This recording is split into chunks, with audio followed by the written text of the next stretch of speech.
Confesso que cada vez que um ministro do Lula vem até essa casa, parece que eu estou vivendo em outro país. Nada, infelizmente, que propuserem vai dar certo. E eu não digo isso que o problema não é de forma, o problema é de conteúdo. O atual governo acabou de dar asilo à ex-primeira-dama do Peru, foi condenada por 15 anos de corrupção passiva e lavagem de dinheiro. O ex-ministro da Justiça, o senhor Flávio Dino, ele entra na Maré, num local que é completamente comandado pelo crime, como se estivesse descendo na Suíça. Eu participei de diversas, senhor ministro, diversas audiências de custódia quando eu estava na PUC Minas. Era o mesmo papo, o senhor foi bem tratado, apertaram muito a sua algema, e aí ele é solto mais rápido do que o policial que tem que ficar lá lavrando o boletim de ocorrência. E não ganha adicional de salubridade, não ganha adicional de periculosidade e nem adicional noturno, nem nada. Só ganha um bom adicional de pancada na mídia e pancada também no judiciário. E ai dele, se ele cometer algum erro, né? Porque aí é um policial mal treinado. Nós temos na cadeira de ministro da Justiça que, na época do STF, soltou Luiz Fabiano Ribeiro Brito, que era aí acusado de ser tesoureiro do PT, que até pouco tempo estava em um evento com o Stedley, um evento do MST, que instituiu, inclusive, a audiência de custódia, que a partir dessa implementação, 566 mil pessoas foram soltas. Isso representa 40%. Então eu preciso lembrar que aos senhores, de que o problema da segurança do Brasil não é um problema, é um plano. Primeiro orador desse segundo bloco, o nobre deputado Nicolas Ferreira, do PL Minas Gerais. Vossa Excelência dispõe de até 3 minutos, se desejar utilizar parte do tempo da liderança do PL. Obrigado, senhor presidente. Peço que adicione o tempo de liderança e vou repartir metade com meu amigo delegado Éder Mauro. Senhor presidente, senhor ministro, obrigado pela presença. Confesso que cada vez que um ministro do Lula vem até essa casa, parece que eu estou vivendo em outro país. Nada, infelizmente, que propuserem vai dar certo. E eu não digo isso que o problema não é de forma, o problema é de conteúdo. Eu preciso lembrar quem está no poder desse país. É um cara que recebeu um narcotraficante, narcoterrorista, de tapete vermelho, que é procurado pelo DEA dos Estados Unidos, com uma recompensa de 25 milhões de dólares. O nome desse senhor chama-se Nicolás Maduro. Quem está na presidência, ou partido que está na presidência, quando foi um grampo que conseguiu ver ali a conversa do Elias do PCC, falou que o PT tinha diálogo cabuloso com nós. O atual governo, que é o seu chefe, senhor ministro, acabou de dar asilo à ex-primeira-dama do Peru, foi condenada por 15 anos de corrupção passiva e lavagem de dinheiro. O ex-ministro da Justiça, o senhor Flávio Dino, ele entra na Maré, num local que é completamente comandado pelo crime, como se estivesse descendo na Suíça, sendo que ele deveria ser o cara mais odiado pelo crime organizado. E hoje, nós temos na cadeira de ministro da Justiça, que, na época do STF, soltou Luiz Fabiano Ribeiro Brito, que era aí acusado de ser tesoureiro do PCC, que até pouco tempo estava em um evento com o Stedley, um evento do MST, que instituiu, inclusive, a audiência de custódia, que a partir dessa implementação, 566 mil pessoas foram soltas. Isso representa 40%. Então eu preciso lembrar que aos senhores, de que o problema da segurança do Brasil não é um problema, é um plano. É isso que está acontecendo. Porque a PEC da segurança não trata sobre segurança, horas. Cria uma polícia de governo, não uma polícia de Estado. Você centraliza o poder na União, e o senhor acabou de dizer aqui que o senhor é federalista por completo. Por que não fortalecer os entes federativos? Qual governador está a favor disso? Qual governador? E mais, ele centraliza isso na União, e se o Estado não cumprir o que a União quer, a União não envia dinheiro para o Estado. Ou seja, quer trazer para a União a segurança pública, mas vamos fazer um retrospecto? O que a União, o que ela comanda, o que ela tem de competência é de qualidade aqui no nosso país. Vamos lá.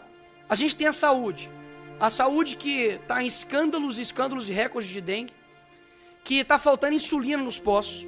Você tem educação, que nós ocupamos aí os últimos lugares na OCDE, e cortes bilionários, inclusive. Nós temos as estradas que mais matam pessoas do que de fato passa carro. Você tem a aposentadoria, e eu não vou tocar nesse assunto aqui, enfim, pode ser muito sensível, mas que suponhamos aí que tem talvez, né, um rombo de 90 bilhões. Você tem as estatais dando roubos bilionários. Você tem um meio ambiente com recorde de queimadas na Amazônia, no Pantanal, que o Lula bateu o recorde, depois ele bateu o próprio recorde dele. Ou seja, eu não sou da segurança pública, nunca subi numa favela para poder trocar tiro, mas nasci lá. E defendo a segurança pública porque, para mim, amigo, você sair de casa sem saber que vai voltar para casa e ainda ter que aguentar justiça que é completamente contrário a você, porque policial hoje não pode mais matar, não. É um crime policial matar hoje. Tem processo administrativo, o cara se ferra. Igual os heróis de Varginha, lá em Minas Gerais, que abateram 26 bandidos criminosos e o que aconteceu? Sofrendo perseguição por parte da Polícia Federal. Ou seja, ser policial aqui nesse país, tenham sempre a minha voz aqui, porque eu sei de fato como é, né, você ser atacado por todos os lados. Mas vamos seguir aqui na PEC. A PEC de Segurança Pública, enviada pelo Ministério, não tem uma proposta de que realmente, se 1/3 disso aqui for cumprido, vai valer a pena, tá? Redução da maioridade penal. Hoje o menino pode matar, roubar, estuprar, cometer latrocínio, roubo seguido de morte. Ele pode votar, né? Decidir o futuro do país, mas não pode ser responsável pelos seus atos. Não tem nenhum tipo de segurança jurídica para os policiais, como eu escrevi aqui, de que hoje o policial está com medo de trabalhar. Existe uma imagem de um policial, se eu não me engano, em Minas Gerais, onde um carro cheio de bandidos com fuzil, ele bate de encontro e quando ele olha, ele não atira com medo de dar alguma coisa para ele. Infelizmente, senhor relator, esse soldado da PM foi abatido. Não há nenhum tipo de sugestão na PEC a respeito do fim da audiência de custódia. Se os senhores tiverem aí uma curiosidade, vá até a internet, TikTok, que a Janja gosta, e coloca lá assim, audiência de custódia. Você vai ver bandidos sendo tratados melhor do que os idosos agora estão sendo roubados no INSS. Eu participei de diversas, senhor ministro, diversas audiências de custódia quando eu estava na PUC Minas. Era o mesmo papo, o senhor foi bem tratado, apertaram muito a sua algema, e aí ele é solto mais rápido do que o policial que tem que ficar lá lavrando o boletim de ocorrência. E não ganha adicional de salubridade, não ganha adicional de periculosidade e nem adicional noturno, nem nada. Só ganha um bom adicional de pancada na mídia e pancada também no judiciário. E ai dele, se ele cometer algum erro, né? Porque aí é um policial mal treinado. Enfim, não há nenhum tipo de sugestão sobre endurecimento de penas para criminosos. Hoje o bandido sai de casa com a certeza da impunabilidade. Ele não vai ser punido. Não importa. Se eu não me engano, é que cerca de somente 8% dos homicídios no nosso país são solucionados e vão até o fim. Hoje um criminoso, ele fica em paz, tranquilo, para poder se matar um policial, se matar um pai de família, não tem problema. O que o ministro Mendonça aqui disse é perfeito, eu já tenho repetido isso há muitos anos, senhor presidente, de que existe pena de morte no país? Sim, para vítima. Existe prisão perpétua aqui no nosso país? Sim, existe. Para quem tem que colocar câmera, todo um aparato de segurança na sua casa, tem que andar de carro blindado, que em outros países é só o presidente, talvez o diretor da FBI usa, mas aqui no Brasil todo mundo usa, afinal de contas, né? As pessoas podem tomar um tiro, né? Por estar ali com um bem. E por fim, não tem nenhuma proposta sobre prender bandido de verdade. Vamos prender os bandidos de verdade. Qual a investigação que está acontecendo? E eu vou finalizar, delegado Éder. Obrigado, Nico.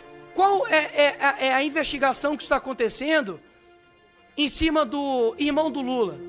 Qual a investigação que está acontecendo do cara que afirmou, do Comando Vermelho, que ordenou trégua de crimes na reunião do G20 no Rio? qual que é a investigação que está acontecendo com isso? Então, assim, lamento, eu sei que não é tudo culpa sua não, senhor ministro Lewandowski. Eu jamais seria leviano de colocar aqui todos os problemas da segurança pública do nosso país é culpa sua. Mas, infelizmente, o que nós estamos vivendo hoje não é uma crise de segurança pública, é um plano. E eu sei muito bem quem está no poder, os conheço, e infelizmente não tenho bons sentimentos para o futuro do nosso país com relação à segurança pública. Que chegue alguém e buquelize esse país aqui. Obrigado, presidente. Perdão ao delegado Éder Mauro por exceder meu tempo. Obrigada, presidente. Na verdade, eu vou utilizar o tempo residual do deputado Jordi. Salvo engano, ficou faltando mais ou menos em torno de 2 minutos e 30 segundos. Então, vou acumular o tempo. Senhor presidente, bom, primeiro eu quero agradecer a presença do ministro. Acho que é sempre importante a gente ter esse tipo de audiência pública, ainda mais para tratar de uma PEC dessa natureza, uma PEC de grande impacto. E aqui, a primeira indignação, com todo respeito ao nobre ministro, é justamente que me parece que não está havendo o debate com a ponta, com as forças de segurança. E aí nós fomos procurados por diversas entidades, associações, sindicatos que representam a segurança pública desse país e, sinceramente, houve sim uma unidade contra a PEC da segurança pública. E aí muitos têm denominado, inclusive, como PEC do caos. Porque, primeiro, fere o Pacto Federativo, como já foi dito aqui, fere-se a questão da autonomia dos estados e, da mesma maneira, cria muitas vezes aumento de atribuições e sem determinados preparos. E aí, por exemplo, quando a gente pega a própria PRF, ela vai mudar o nome, só que vai se perder muito da própria identidade. E aí a primeira pergunta que eu faço, não só focando na questão da PRF, mas também das forças de segurança em geral, é se foi feito algum tipo de impacto fiscal, orçamentário, com relação à implementação dessa PEC. Esse é o primeiro ponto que eu queria saber. O outro ponto que eu queria saber, eu tenho até muitas perguntas e vou tentar aqui otimizar, mas o segundo ponto, qual foi a base empírica, técnica, científica, em relação, ou melhor, quando essa PEC foi redigida?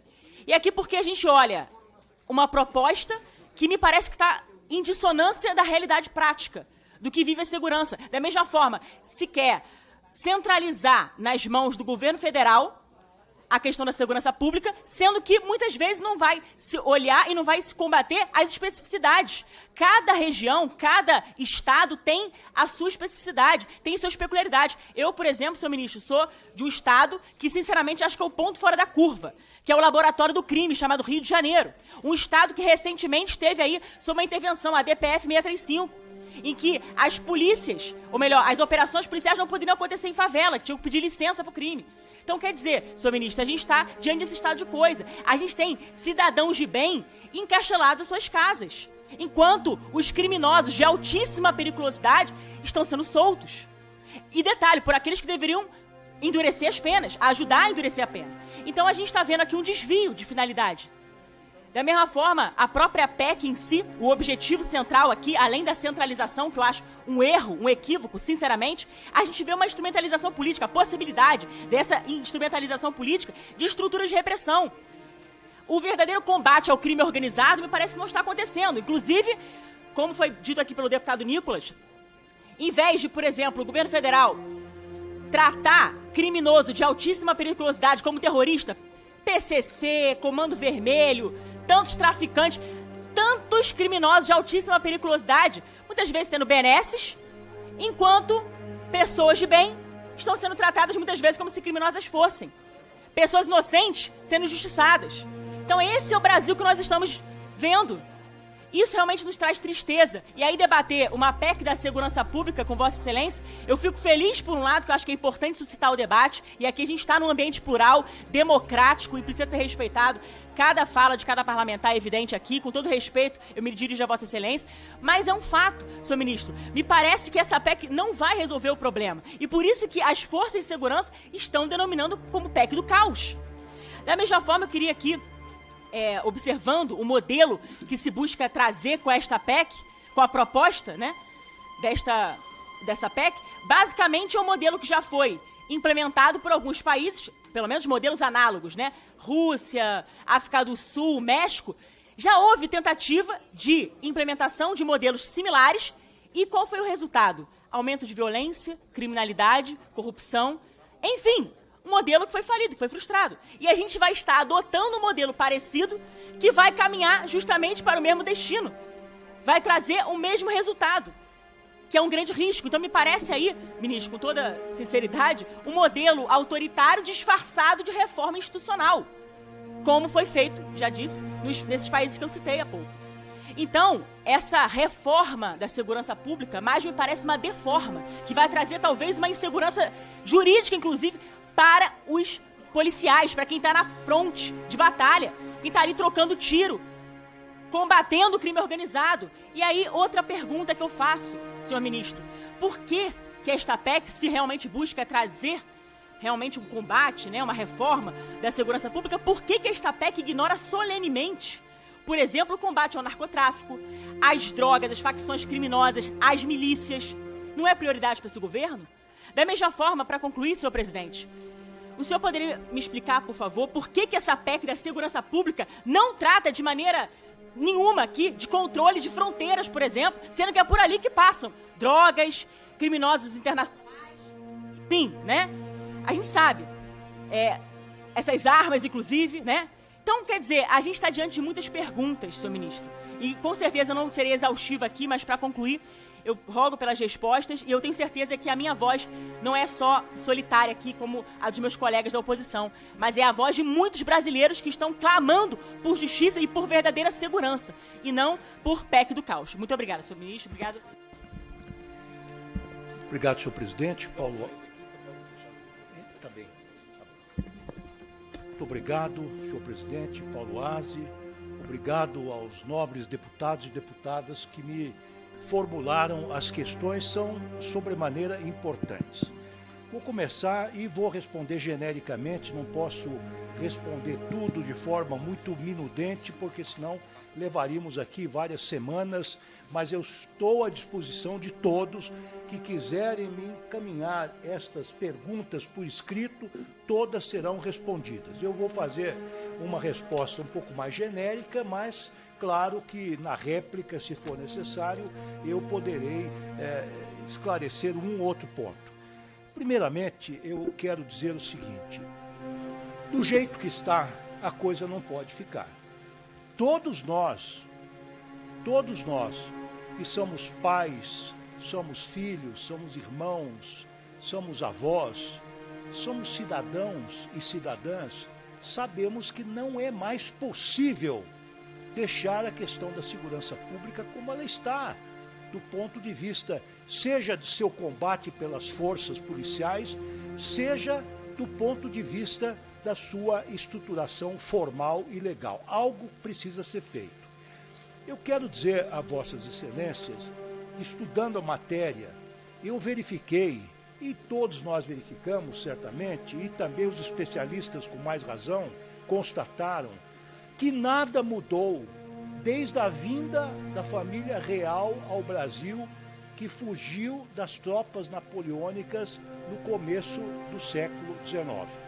A polícia foi estabelecida, foi instituída no Brasil em 1808 por Dom João VI.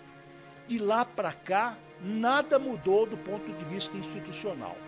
O modelo de combate à criminalidade local permaneceu na Constituição Imperial de 1824, na primeira Constituição Republicana de 1891, transitou pelas demais constituições que se seguiram, a de 1934, a de 1937, a de 1946, a Constituição do regime autoritário militar de 67 e 69, que foi uma emenda constitucional número 1, que foi uma verdadeira Constituição, e também esse modelo, infelizmente, se repetiu na Constituição de 1988.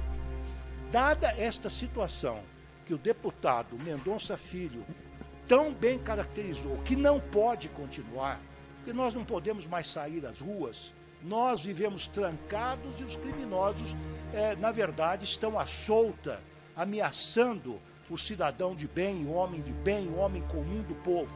Algo precisa ser feito.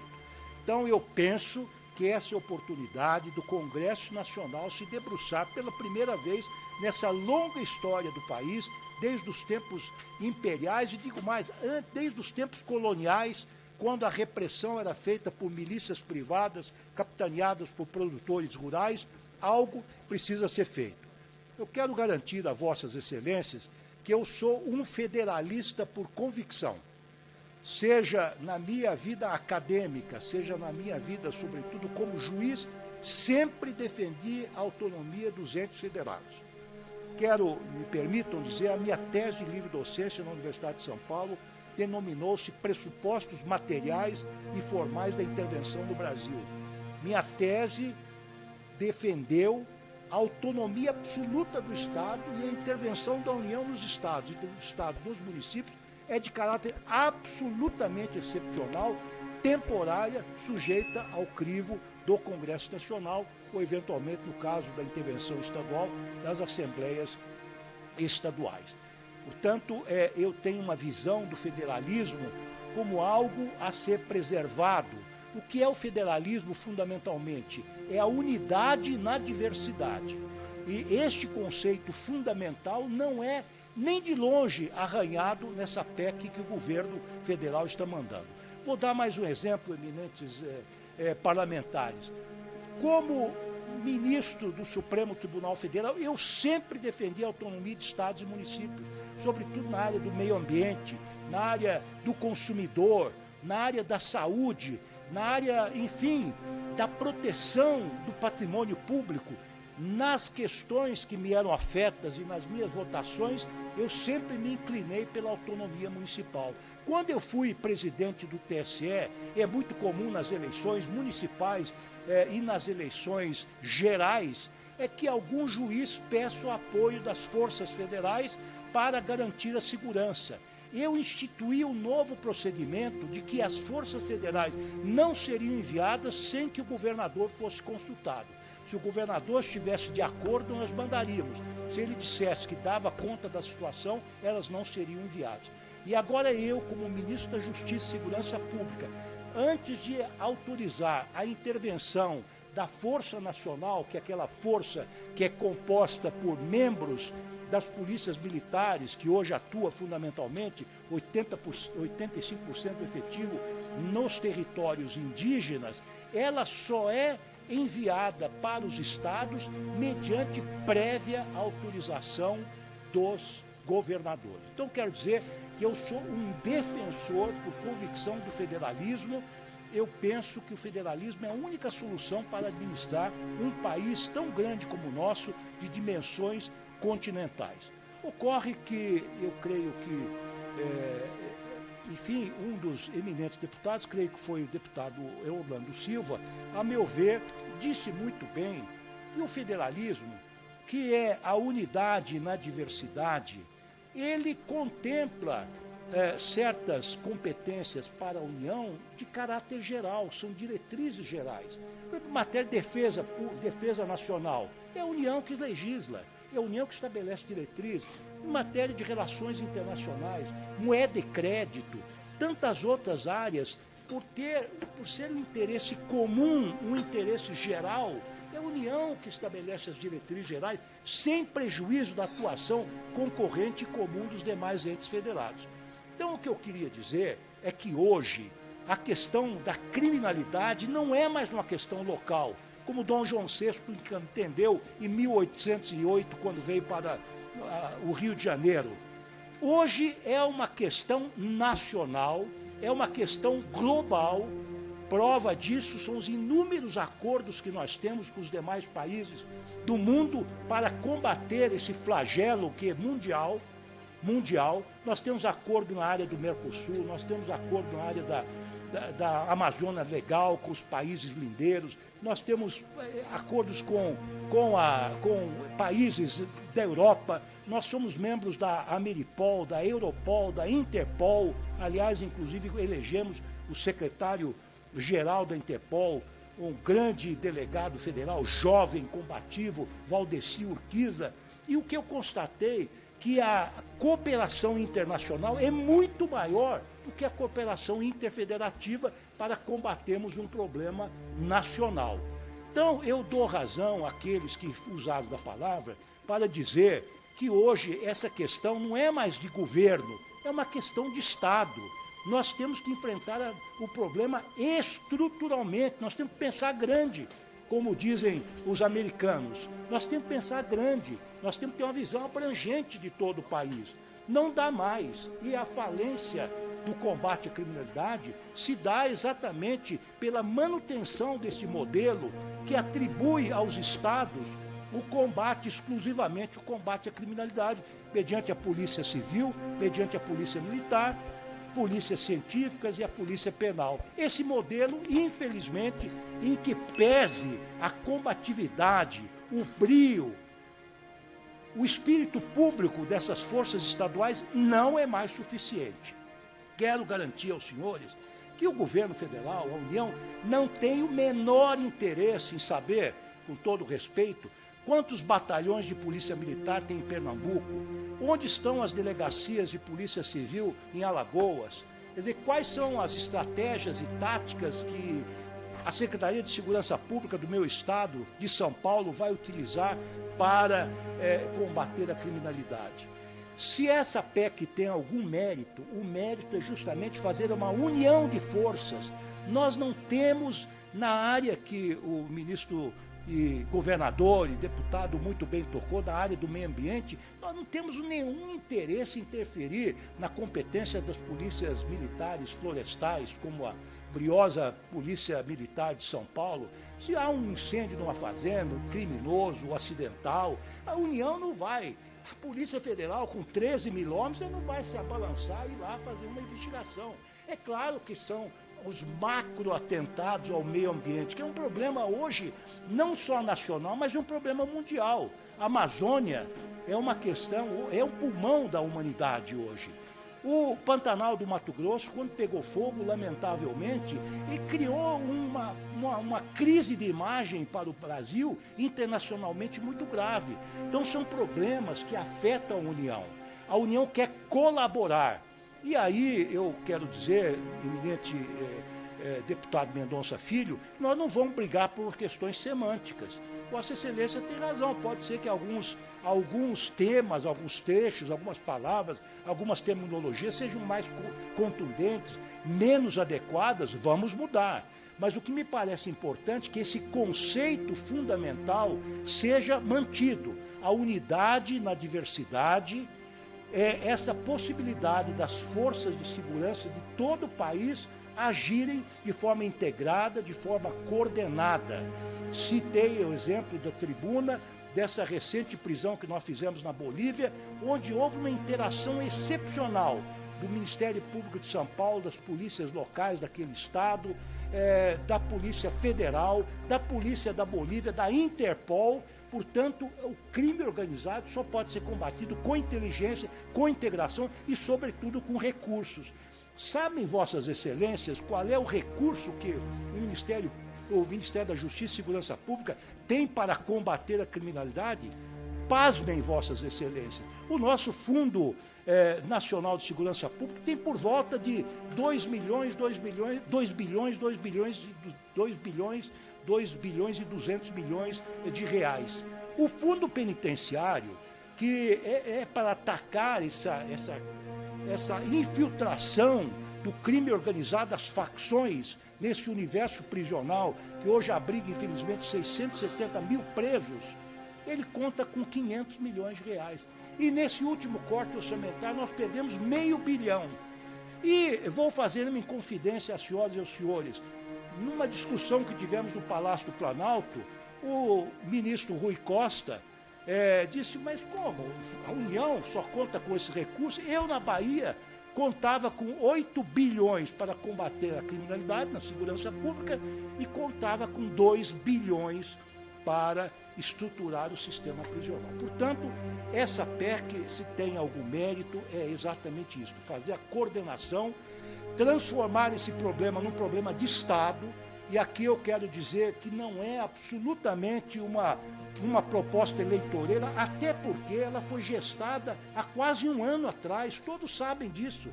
porque nós paramos, não enviamos para o Congresso Nacional, porque quisemos discutir com toda a comunidade, seja ela das forças de segurança, dos governadores, com a academia. Ela foi sendo plasmada, moldada, não é uma coisa de hoje, não é uma coisa eleitoreira. Nós não vamos ganhar a eleição com isso. Nós queremos, na verdade, a integração. E mais, são conceitos que nós estamos trazendo de uma administração anterior, que foi do presidente Michel Temer e do ministro Raul Jungmann, num diálogo intergeracional, digamos assim, se podemos aplicar essa expressão às administrações federais que se sucedem. Portanto, nós constatamos que esse modelo, que é um modelo de lei ordinária, ela não serve para, digamos assim, obrigar, não se trata de obrigar no sentido de compelir os governos a atuarem numa mesma linha, uma linha única de combate ao crime organizado. Na verdade, se não houver uma alteração constitucional, esse desiderato não será logrado. Quero dizer que nós não compactuamos com o crime de forma nenhuma, jamais alguém do setor federal, das Forças de Segurança Federal, pediu trégua ao crime organizado. Isso seria impensável. Na verdade, nós combatemos o crime organizado de forma intensa, diuturna, permanente. Só neste ano nós já recuperamos, descapitalizamos o crime organizado em 6 bilhões, graças às apreensões de bens e dinheiro que a Polícia Federal, a briosa, combativa Polícia Federal fez. Portanto, nós precisamos unir esforços, nós precisamos estar juntos neste desiderato, nesse objetivo, como foi muito bem dito, é uma questão de Estado e não de governo.